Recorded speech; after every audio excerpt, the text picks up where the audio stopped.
Okey. Jadual C, ini jadual penting. Jadual ANOVA ataupun jadual analysis of variant yang kita dah buat dalam topik yang ke-10.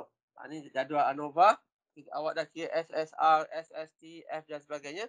Cuma kali ni nilai tersebut boleh dikira dengan menggunakan perisian. Cuma anda mesti boleh baca apa yang dimasukkan dengan nilai-nilai tersebut. Okey, ini susunan dia. Kita ada sum of square. Okay, saya tak nak pergi nama dia saya detail. Cuma anda sebab anda tidak belajar secara manual, anda belajar melalui app saja ataupun output komputer. Okey, cuma susunan dia di mana kedudukan dia dalam model anda perlu tahu.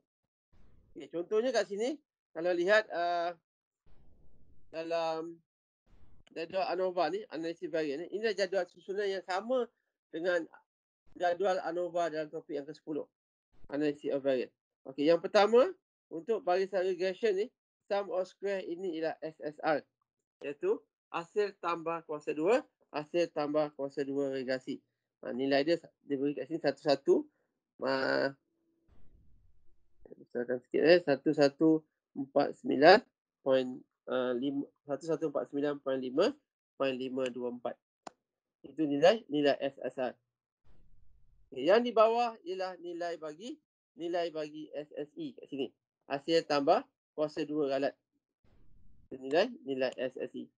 Dan bila saya campurkan SSR dan SST, saya campurkan kedua-dua ni, SSR campur SST, saya akan SSR campur SSE, anda akan dapat SST, iaitu hasil tambah kuasa 2 regresi. Jadi SST sama dengan SSR campur dengan SSE. Jadi anda perlu berhati-hati, jangan tertukar kedudukan dia. Cuma di sini pengiraan dia mungkin tak berapa banyak. Cuma anda perlu tahu konsep dan di mana dia berada dalam jadual. Di sebelah SSR, SSE dan SST tu ada satu kolom namanya DF. DF maksudnya darjah kebebasan. Yang ini. F namanya ialah darjah kebebasan. Okey, yang pertama di sebelah SSR tadi ditulis 4. 4 tu maksudnya ialah dia bersama dengan, kalau lihat kat sini, adalah bilangan pemboleh ubah tidak bersandar. Berapa K kita? K kita ialah apakah K? Bilangan pemboleh ubah tidak bersandar. Tadi kita ada apa? XA, kita ada XP, XA, XB dan XC. Jadi kita ada 4 pemboleh ubah tak bersandar. Sebab tu nilai K kita sama dengan 4. Itu maksudnya nilai 4 tu. Okey, yang di bawah 4 tu, pada barisan residual, kita ada 18. 18 ni ialah N tolak K tolak 1. N ialah size sample. Seperti yang N ialah size sample kita 23. Tolak dengan K. K kita ada 4 tadi. XC, XA, XB dan XC. K kita ada 4. Jadi kita masukkan dalam formula N tolak K tolak 1. Nilai dia sama dengan 18. Ini apa dia? Yang dinamakan sebagai darjah kebebasan. Ini susunan dia. Okay, yang di bawah sekali itu dia total dia. Jumlah darjah kebebasan dia 4 campur dengan 18. Campurkan kedua-duanya. 4 dicampurkan dengan 18. Ataupun di sini ialah N tolak 1. N kita 23 tolak 1 akan sama dengan 22. Itu darjah kebebasan bagi setiap SSE, SSR dengan SST. Jadi perlu berhati-hati untuk membezakan darjah kebebasan bagi setiap ukuran SSR ke ataupun SSE ataupun SST.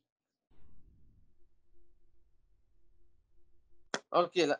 Kemudian daripada SSR, SSE tadi, sama macam analisis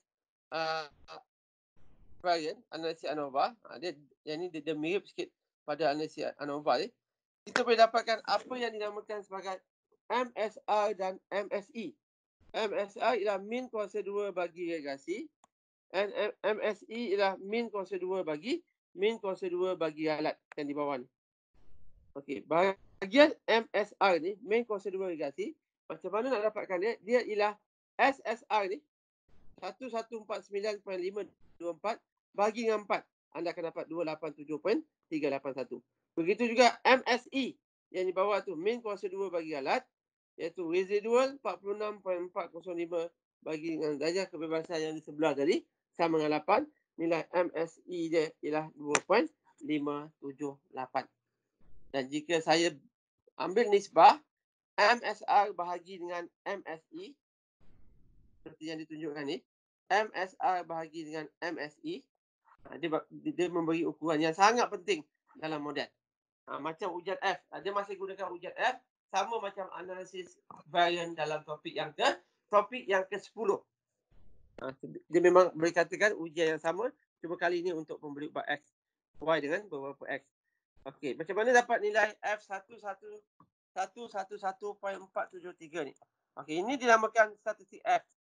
Ini yang dinamakan sebagai statistik F, iaitu nilai dia ialah MSR 287.381 bagi dengan 2.571, iaitu MSE. Jadi F kat sini, yang perlu awak tahu, F ialah MSR bagi MSE. Itu ialah statistik ujian F. Okey, seperti yang saya highlightkan dalam nota ni. So, apa guna statistik ujian F ni? Okey, untuk statistik ujian F, dalam kita dah gunakan statistik ujian F dalam dalam analisis varian. Okey, dalam model regressi linear berbilang ni, statistik ujian F kita boleh dapat dalam jadual ANOVA, jadual analisis varian. Cuma ujian yang digunakan, nama ujian bagi yang menggunakan statistik ujian F dalam jadual ni, dalam regressi linear berbilang ni, nama ujian dia ialah yang ujian ketepatan padanan keseluruhan. Itu maksud ujian F yang ada ni. Ujian ketepatan padanan keseluruhan. Okay, ujian ketepatan padanan keseluruhan ni, okey. Dia ada satu hipotesis null dan satu hipotesis alternatif saja. Okay, seperti yang saya tunjukkan ni. Okey, ini awak kena balik semula pada model. Okey, ini model kita yang sebenarnya. Okay, saya ada XP, XA, XB dan XC. Okey, apa yang dikatakan oleh H-null? H-null mengatakan beta 1, beta 2 sampailah beta 4. Okey, oleh kerana saya ada 4 beta, saya boleh adjust ini jadi beta 4. Beta 4 sama dengan kosong. So, H-null mengatakan beta 1, beta 2, beta 3, beta 4 sama dengan kosong. Manakala H alternatif mengatakan sekurang-kurangnya satu beta tak sama dengan kosong. Jadi H alternatif dia memberi maksud yang berbeza. Iaitu dia kata sama ada beta 1 saja yang tak sama dengan kosong, ataupun beta 2 saja yang tak sama dengan kosong, ataupun beta 3 saja, ataupun beta 4 saja, ataupun kombinasi mana-mana beta tak sama dengan kosong, ataupun semua beta sama dengan kosong. Itu yang H-null mengatakan semua beta sama dengan kosong. Tapi H alternatif mengatakan sebaliknya. Tak semua beta sama dengan kosong. Ada satu beta saja, atau 2 saja, atau 3 saja, atau 4 saja, ataupun kombinasi mana-mana beta. Itu kenyataan yang boleh dikatakan oleh potensi alternatif. H-null senang. H-null mengatakan semua beta. Daripada beta 1, bermula daripada beta 1, tak termasuk beta kosong. Apa maksud dia? Sebab dalam ujian hipotesis, maksud tu sangat penting. Apa maksud beta tu sama dengan kosong? Jika H-null betul, jika kita terima H-null, H-null mengatakan semua beta sama dengan kosong. Jadi kalau saya tulis kat sini, beta 1 sama dengan kosong. Beta 1 ni mewakili apa? Beta 1 mewakili XP. Kalau dia sama dengan kosong, jadi bahagian yang akan hilang. Begitu juga beta 2. Beta 2 mewakili XA, harga barang A. Kalau beta 2 sama dengan kosong, jadi bahagian XA juga akan hilang. Begitu juga beta 3 untuk harga barang B. Kalau sama dengan kosong, bahagiannya akan hilang. Untuk harga barang C, jika ini sama dengan kosong juga, bahagiannya akan hilang. Jadi yang tinggal apa? Yang tinggal ialah beta kosong. Jadi YI sama dengan beta kosong. Seolah-olah macam fungsi malah. Dalam konteks ekonomi dan perdagangan dan konteks teori, keadaan ini menunjukkan apa yang dikatakan oleh Esnal ialah Esnal menunjukkan bahawa semua pemboleh ubah X, semua pemboleh ubah bebas iaitu pendapatan harga barang A, harga barang B dan harga barang C tidak mempengaruhi tidak mempengaruhi Y, tidak mempengaruhi permintaan secara bersama iaitu secara serentak. Semua faktor pendapatan, tadi kita ada pendapatan, harga barang A, harga barang B dan harga barang C tidak signifikan. Itu perkataan dia. Tidak signifikan ataupun tidak mempengaruhi Y. Jadi itu yang dimasukkan oleh Esnal. Manakala H alternatif mengatakan sekurang-kurangnya satu beta, sekurang-kurangnya satu pembeli ubah, tak kisahlah sama ada pendapatan saja ke ataupun harga barang A, harga barang B, harga barang C ataupun kombinasi mana-mana harga tadi boleh mempengaruhi Y. Itu yang boleh mempengaruhi permintaan barang A, itu yang dinamakan sebagai hipotesis alternatif. Jadi itu yang perlu faham apa yang dibuat oleh ujian ketepatan padanan keseluruhan. Jadi sekali saya ulang, Esnal mengatakan semua faktor, semua X tidak mempengaruhi Y. Pendapatan, harga barang A, harga barang B, harga barang C tidak mempengaruhi permintaan. Tetapi H tadi mengatakan sekurang-kurangnya ada satu pembeli ubah yang akan mempengaruhi permintaan. Okey, itu yang dimaksudkan dengan Esnal tadi. Okey, macam mana nak tahu kita tolak Esnal ke kita gagal tolak Esnal? Okey, kita lihat statistik ujian F. Statistik ujian F sama macam hipotesis dalam analisis varian, dia ada dua darjah kebebasan. Okey, darjah kebebasan di sini anda boleh boleh kenal pasti dalam jadual dalam jadual ANOVA seperti yang saya tulis ni. Okey, bandingkan F yang kita kira ni, F iaitu MSR campur MSE ni dengan F dalam jadual. Okay, F dalam jadual, macam mana dapat F dalam jadual? Lihat jadual F seperti yang saya dah tunjukkan dalam minggu lepas. Lihat pada aras keertian 0.05 F dia ada dua darjah kebebasan, V1, V2. Kat sini dia tulis 4 dan 18. Macam mana nak dapatkan darjah kebebasan F dan darjah kebebasan F yang pertama dan darjah kebebasan F yang kedua daripada jadual? Okey, lihat pada jadual ANOVA, jawapan dia ada di situ. Okay, dalam ANOVA, okey, darjah kebebasan yang pertama ni, yang saya lihat ni, inilah darjah kebebasan yang pertama, yang 12 ni ialah darjah kebebasan yang kedua bagi F. Jadi kalau awak tengok jadual F, awak mesti lihat dalam konteks ni. F 0.05, darjah kebebasan yang pertama 14, darjah kebebasan yang pertama ialah 4, darjah kebebasan yang kedua ialah 18. Jadi nilai dia 2.93. Wujud dalam jadual. Kemudian seperti biasa, bandingkan dengan F yang dikira tadi. F dalam jadual 2.93, F dalam jadual titik genting 2.93, F yang dikira ialah 111.473.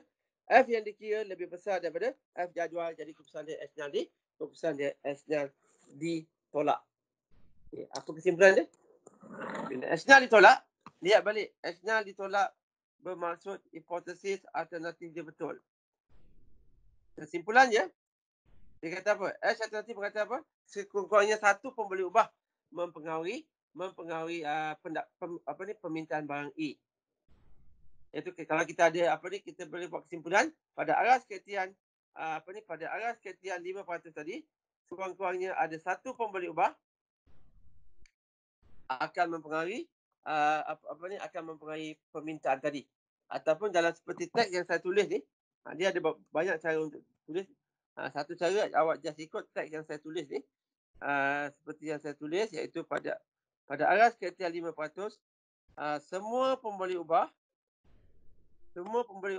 dalam model secara bersama signifikan mempengaruhi permintaan barang A. Pun boleh ditulis begini. Ataupun secara bersama semua pembeli ubah tersebut mempunyai kesan secara linear ke atas permintaan barang A, ataupun model regressi signifikan secara keseluruhannya. Jadi ada beberapa cara yang perlu awak tulis.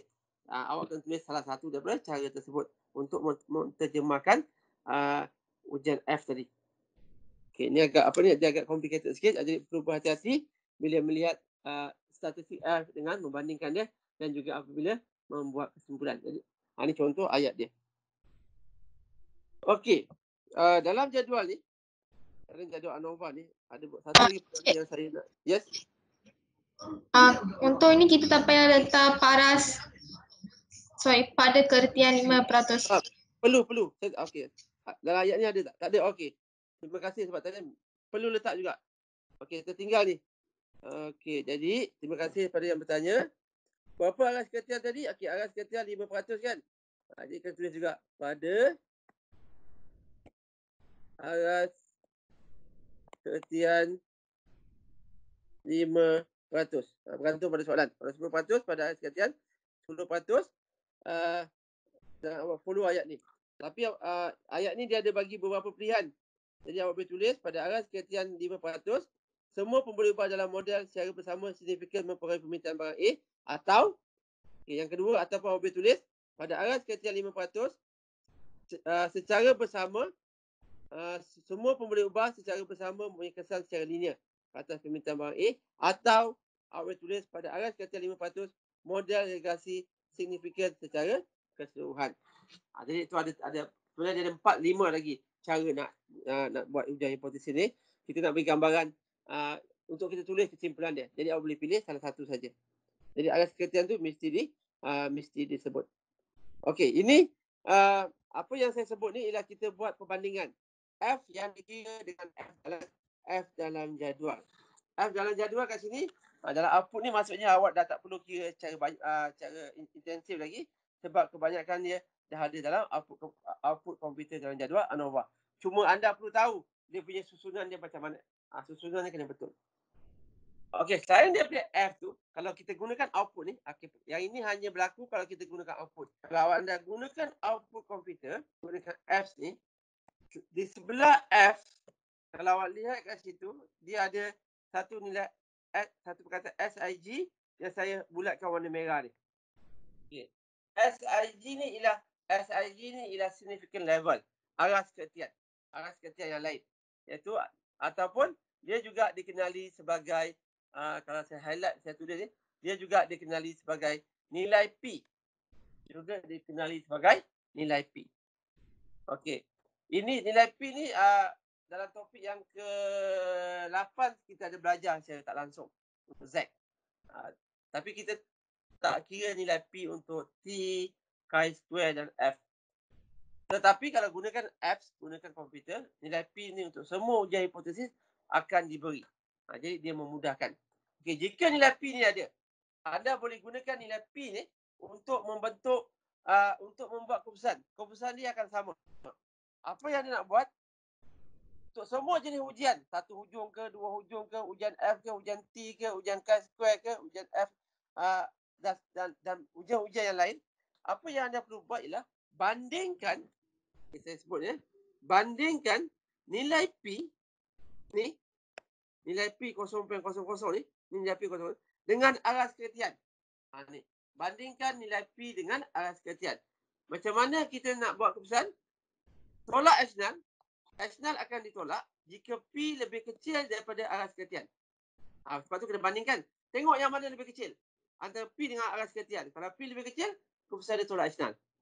Kalau P lebih besar, keputusan dia gagal tolak H0. Okay, jadi kat sini, kalau saya lihat dalam output ni, dalam output komputer, dalam output ni, P saya ialah 0.0000. P ialah 0.0000. Ini adalah P paling kecil. Berapa aras kertian kita pakai tadi? Okay, saya tulis kat sini. Aras kertian kita guna P ialah 0.0000. Aras kertian kita 0.05 tadi. Yang mana lagi kecil? P ke alpha? Dah jelas. P lebih kecil daripada alpha. Jadi keputusannya H0 ditolak ataupun tolak H0. Keputusan dia sama kalau kita buat ujian dengan menggunakan titik genting tadi. Iaitu kita dapat keputusan yang sama iaitu S0 ditolak. Kalau gunakan kaedah P pun masih sama. S0 ditolak. Okey, ini contoh kalau kita ada nilai P. Kalau adalah kalau nilai P tak diberi, kena gunakan kaedah yang biasa. Okey, sebagai perbandingan.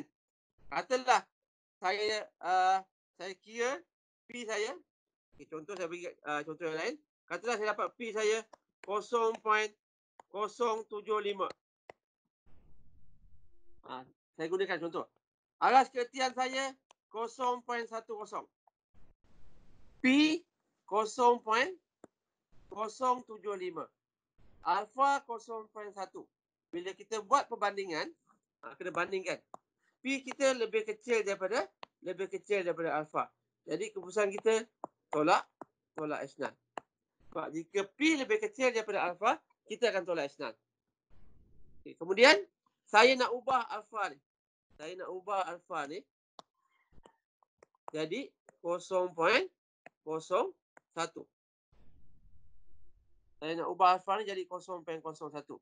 Dalam kes ni, kalau awak lihat, P masih kekal 0.07. Tapi alfa saya jadi 0.01. Dalam kes yang kedua ni, P lebih kecil daripada P lagi besar daripada alfa. P kita 0.075, tapi alfa kita 0.01. P lebih besar daripada alfa. Jadi apa keputusan ni sekarang? Keputusan dia adalah sebaliknya, iaitu S0 gagal ditolak. Tolak S0. Okay, jadi apa yang saya tunjukkan ni sesuai untuk semua jenis ujian hipotesis. Satu hujung ke, dua hujung ke, T ke, Z ke, chi-square ke, F. Tapi dengan syarat kita mesti tahulah dia punya perkara yang penting yang ini. P ni mesti tahu. Aras kertian selalunya dia beri dalam soalan. Jadi bila nak gunakan P ni bergantung pada keadaan. Sama ada P tersebut diberi, maklumat P tersebut ada ataupun tidak. Kalau ada boleh digunakan. Kalau tak ada, awak kena gunakan kaedah yang biasa. Dan bandingkan dengan aras kertian. Tapi nak faham senang je. Selagi P itu lebih kecil daripada aras kertian, S0 tetap akan ditolak. Okey. Jadi ini ujian F berdasarkan jadual ANOVA tadi. Jadi